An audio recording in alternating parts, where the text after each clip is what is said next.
this is one of my favorite soups. It's pretty simple, it comes together pretty quickly, but it's got a lot of flavor and some interesting textures going on too. So first thing we're gonna do is roast the garlic. What I've been doing lately is roasting the cloves in a skillet on the stove. And I like this method because it's really fast. I don't have to plan ahead. I don't have to heat up my whole oven, though in the wintertime that can be nice. So the trick to roasting the garlic in a pan is you're just doing it in a hot, dry pan. You can use a cast iron skillet, or I've got this Dutch oven because this is what we're gonna make the soup in. And I'm keeping the peels on the individual cloves just to kind of protect them. And then I'm just gonna drop them in there. I'm gonna let them brown a little bit on one side, and then I'm gonna stir them and just kind of do that until they get browned all over and they start to soften a little bit and get that nice roasty flavor that you get with roasted garlic. Kind of takes the bite off of it and just gives it a richness that I love. And now I'm gonna heat the pan back up, and we're gonna add 4 tablespoons of olive oil to this pan. I know that sounds like a lot of olive oil, but there's a good reason for it. And then we're gonna add these spices, and this is a teaspoon of paprika, a tablespoon of ground cumin.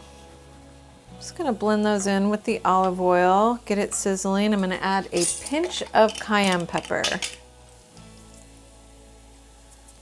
give it a little kick.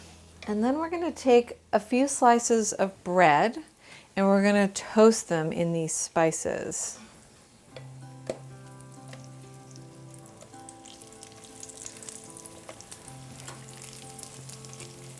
That's why you needed so much oil, is because the bread's really gonna absorb a lot of it.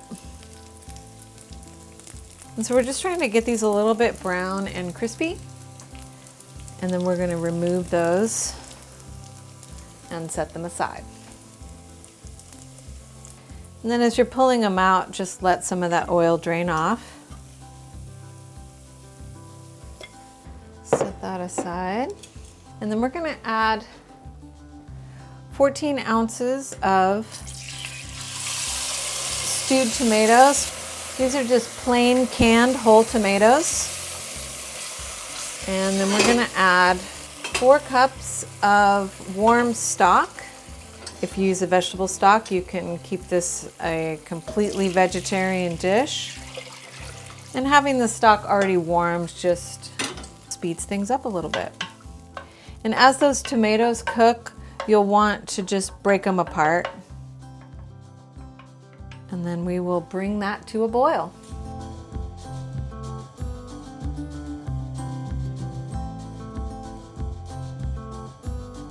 This soup has been cooking for about 5 minutes, maybe 7 minutes, just really blending those flavors.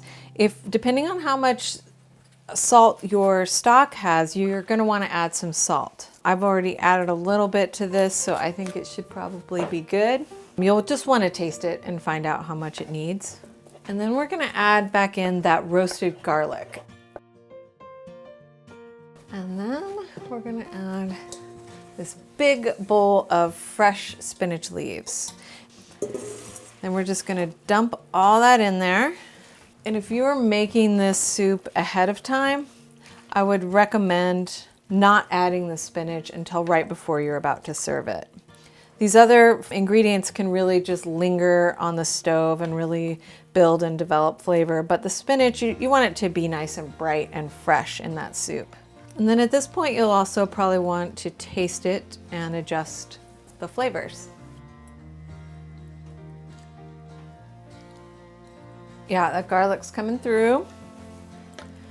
So then to serve, we're gonna take one of these crispy, spicy toasts that we toasted in the pan. We're gonna put that in the bottom of your bowl, and then take some of this gorgeous, brothy, spinachy soup and ladle it on top. And there it is.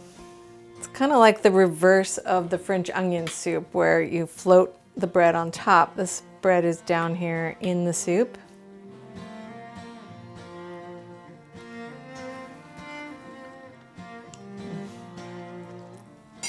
all those flavors come together in the end. Like when I tasted it on the stove, I was a little like, oh, it's not quite got the flavor I want.